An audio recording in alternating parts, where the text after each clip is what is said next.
Chukat. Chukat, which means ordinance. I was going to say laws, but ordinance, that's cooler. So, all right. So, this week's passage covers Numbers chapter 19 through chapter 21, verse 1. And let me tell you, it's a pretty meaty passage. There's a lot that happens here, so I'm not going to try and cover it all. But there is one passage that I find particularly interesting. So anyway, I'll just kind of rehash it real quick. So the children of Israel, they're making their way, through the wilderness, starting in chapter 19. And then Moses gives instruction through Yahweh, Yod-Heh-Vav-Heh, to prepare and the purposes for the red heifer. And then in chapter 20, sadly, Miriam passes away. Also in chapter 20, Aaron and Moses disqualify themselves from going into the land because they did not believe the Lord when they struck the rock instead of speaking to the rock. Later on in chapter 20, Aaron passes away on Mount Hor. And then in chapter 21 is the passage that I wanted to cover. So starting in verse 4, it says, "And they departed from Mount Hor by the way of the Sea of Reeds to go around the land of Edom. But the way of the people grew impatient because of the way. And the people spoke against Elohim and against Moshe, 'Why have you brought us up out of Mitzrayim to die in the wilderness? For there's no food and no water, and are being loath this light bread.' And Yod-Heh-Vav-Heh sent fiery serpents among the people, and they bit the people, and many of the people of Israel died. And then the people came to Moshe and said, 'We've sinned. Please, we've spoken wrongly against you and against Yod-Heh-Vav-Heh. Please take the serpents away from us.' So Moshe prayed on behalf of the people. And Yod-Heh-Vav-Heh said to Moshe, 'Make a fiery serpent and set it on a pole. And it should be that anyone who is bitten, when he looks at it, shall live.'" So, just kind of a rehash. So they got really, really impatient that they could not go through the land of Edom. That's what they really wanted. Again, so they started to grumble and complain, and they found excuses. And then the Lord sent fire serpents among them to afflict them. As soon as they felt the affliction, they cried, "Oh, Yahweh, please take it away from us." But notice, he didn't take the fire serpents away, but he did give them way to overcome that. He gave them the serpent on the pole.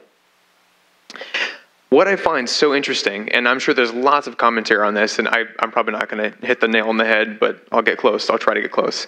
It's like, why did Yod-Heh-Vav-Heh give them instruction to fabricate like a serpent? We think that's really something we associate with evil, or something we associate with something bad. Put it on a pole, elevate it, and that's what the people looked at, and that's how they were saved from their affliction. So why not use something more, something more along the lines like humility? Like, why not use like a dove? Why not throw a dove up there? Or like a sheep? Why can't you throw the sheep up there? Like, be like a sheep, be humble, come on.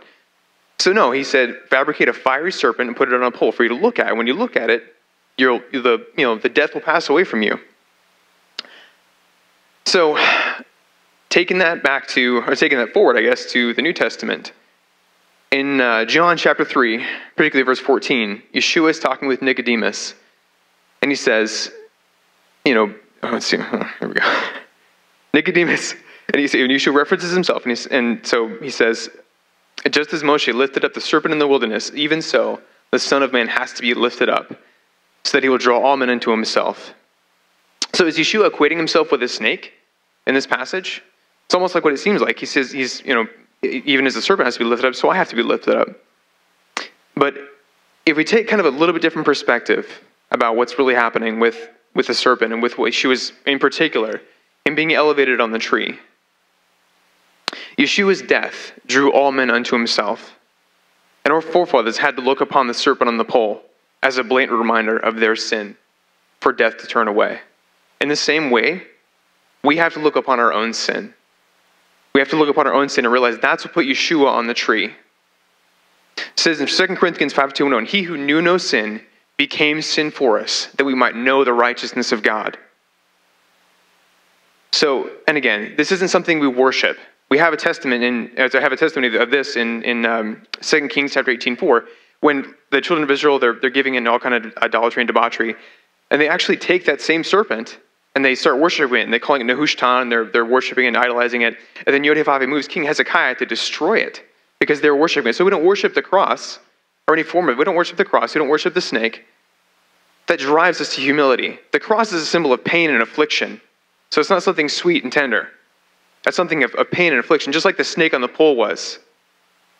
So what we have to do is we have to be looking at the death of our Savior and then look at ourselves, look at our own sin, and be despised at our own sin.